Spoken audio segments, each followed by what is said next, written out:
प्रणाम गुरुदेव। हम्म। आपने जन्माष्टमी के अवसर पर भगवत गीता पढ़ने के लिए बोला था, उसके संदर्भ में कुछ प्रश्न हैं। गीता के 15वें अध्याय में भगवान कृष्ण दो प्रकार के जीव, क्षर और अक्षर का वर्णन करते हैं, और पुरुषोत्तम जो इनसे परे हैं। गुरुदेव, कृपया इसके बारे में विस्तार से बताएं। अब 15 तक तुम पहुंचो तो पहले उससे पहले क्या क्या है देखा। 15 अध्याय से पहले ध्यान योग है, ध्यान करो। फिर 6-7 है ज्ञान विज्ञान योग। फिर इस तरह से अक्षर ब्रह्म क्या है, अध्यात्म क्या है, 8वां अध्याय। फिर 9वां अध्याय राजविद्या राजगुह्य योग। फिर चलते विभूति योग। विभूति योग में सब जगह भगवान दिखने लगे। ये सब होने के बाद विश्व रूप दर्शन। ये सारे विश्व के जो भी रूप है, नाम रूपात्मक विश्व है, वो सब भगवान ही है, ये समझना। मगर वो तो घबराने वाली बात होती है, सब भगवान हो तो कैसे चले। तब जाके फिर भक्ति योग में पहुंचते हैं। तो भक्ति में तल्लीन हो जाओगे तो फिर जाके आपको परम पुरुष क्या ये समझ में आएगा।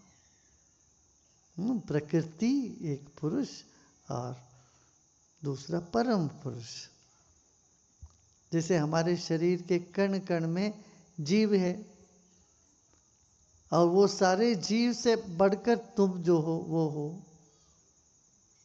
शरीर के कण वाले जीव तो रोज पैदा होते हैं, बहुत सारे रोज मरते हैं। हम चलते फिरते स्मशान है कि हमारे भीतर कितने सारे सेल्स जीवाणु रोज मर रहे हैं। और हम चलते फिरते मैटरनिटी होम है, इतने सारे पैदे हो रहे हैं रोज रोज। मगर वो भी एक दुनिया ही है। तुम्हारे हाथों में करोड़ों जंतु है। कहते हैं 35 ट्रिलियन सेल्स बैक्टीरिया है हमारे शरीर में। 30 ट्रिलियन सेल्स है, मगर 35 ट्रिलियन जो है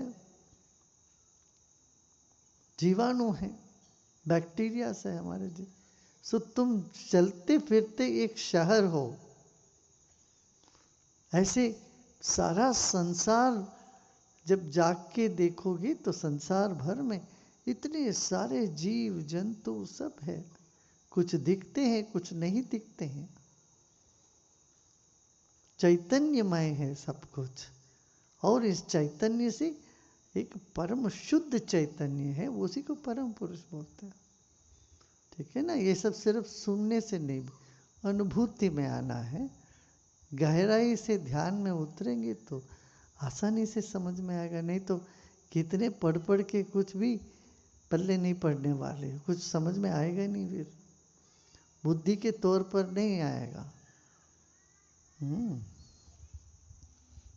गुरुदेव, भगवान कृष्ण अर्जुन से कहते हैं कि एक क्षत्रिय को धर्म युद्ध का अवसर मिलने पर उसका स्वागत करना चाहिए, क्योंकि यह स्वर्ग के द्वार के समान है। आज के संदर्भ में जहां हर राष्ट्र के पास युद्ध में जाने अपने अपने ठोस तर्क हैं, क्या वे सभी धर्म युद्ध माने जा सकते हैं? किस युद्ध को धर्म युद्ध कह सकते हैं?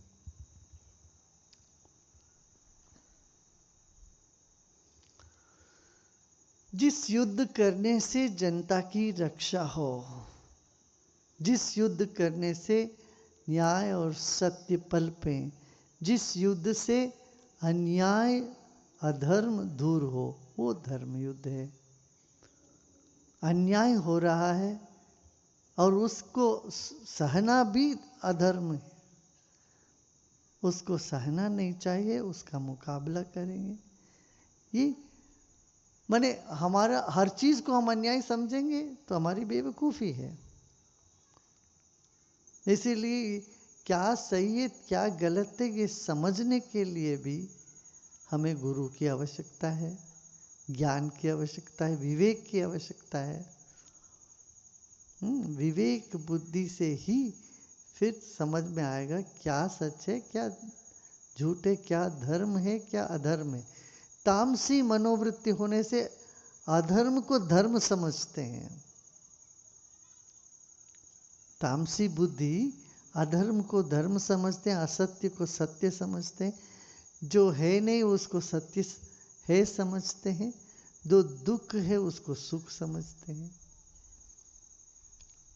समझ होना चाहिए। हाँ, इसलिए योगस्थ कुरु कर्माणि। और बार बार भगवान कृष्ण कहते युद्ध से विगत ज्वर, ज्वर के बगैर युद्ध करना। जोश में आके कोई कुछ भी करे तो वो युद्ध नहीं समझा जाता है।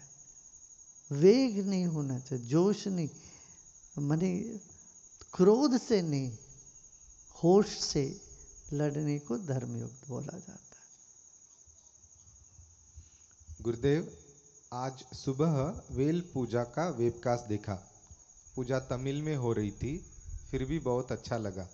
कृपया इस पूजा के महत्व के बारे में बताएं।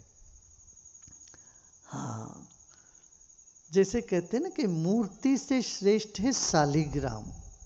शालिग्राम में आँख नाक कुछ नहीं होता, मगर एक मौजूदगी महसूस करते हैं। आप शंकर जी के जगह शिवलिंग रखते हैं। शिवलिंग हमें एक प्रेजेंस माने एक सानिध्य का अनुभूति देता है। ऐसे विष्णु की मूर्ति से श्रेष्ठ कहते हैं कि विष्णु की शालिग्राम। और शालिग्राम में भी सूक्ष्म जो है वो मंत्र ध्यान। इस तरह से स्थूल से सूक्ष्म के ओर जाना। कई मंदिरों में आप देखो कि मंदिर के बाहर या मंदिर के पहुंचते ही सिर्फ चरण पादुका होती है, सिर्फ 2 चरण होते, चरण में पूजा करते हैं।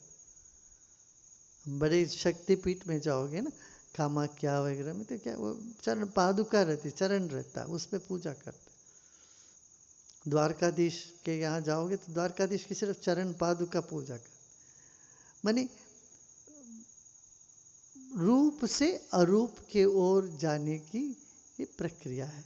ऐसे जो वेल है शक्ति आयुध है, ये भगवान कार्तिकेय के।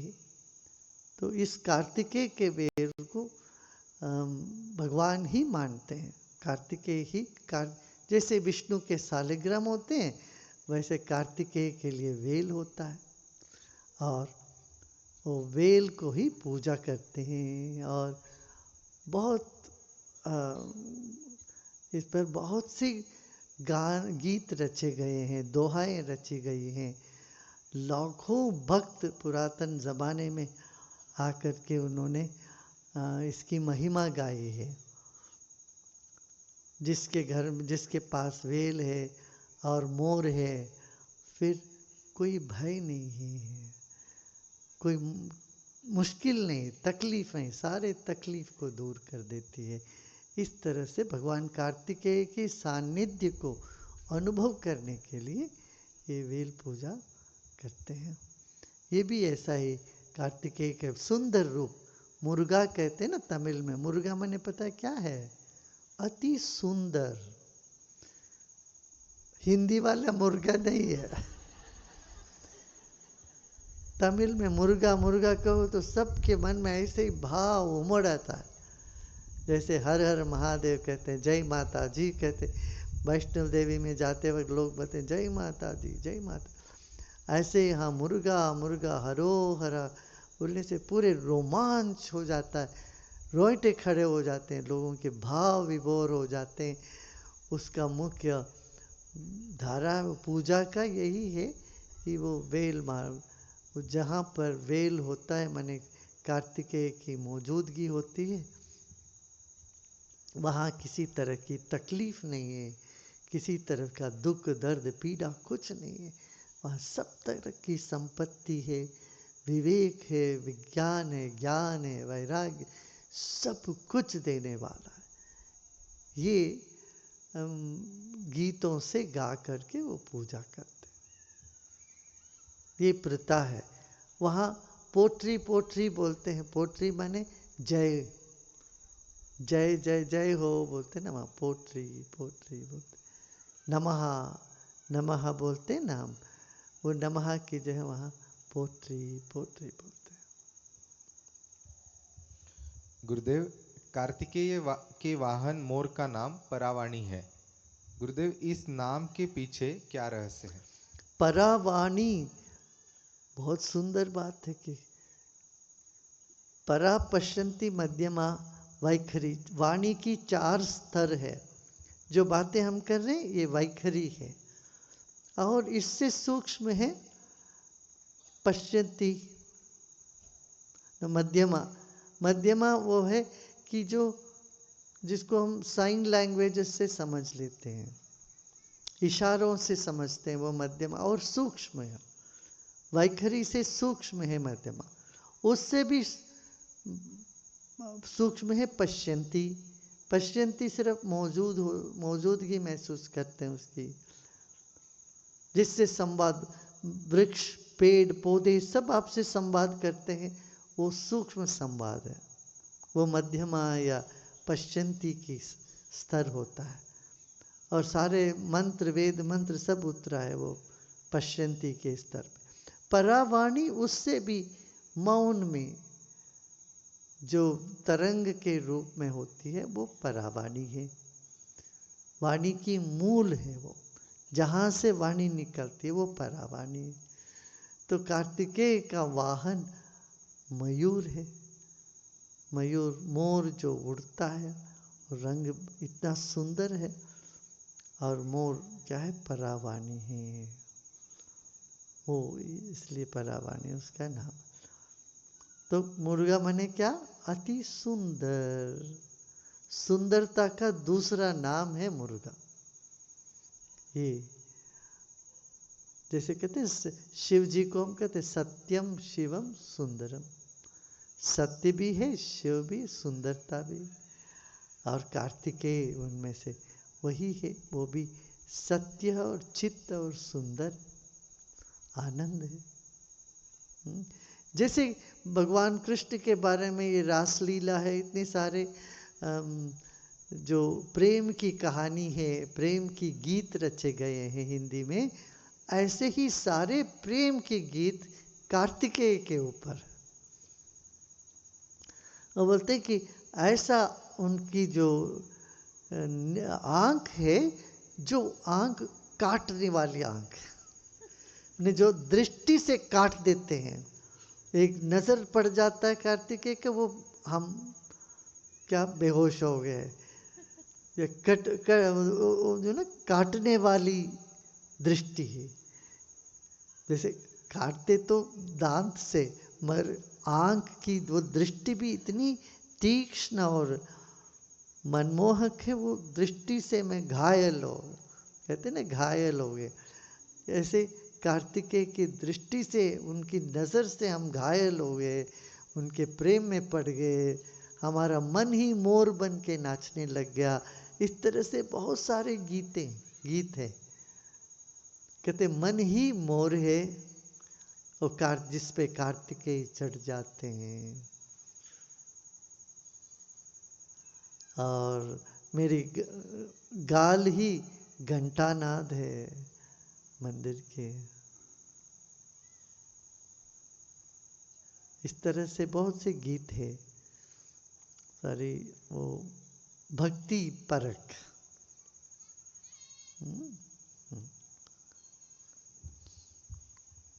தமிழா இங்கிலீஷா? तमिल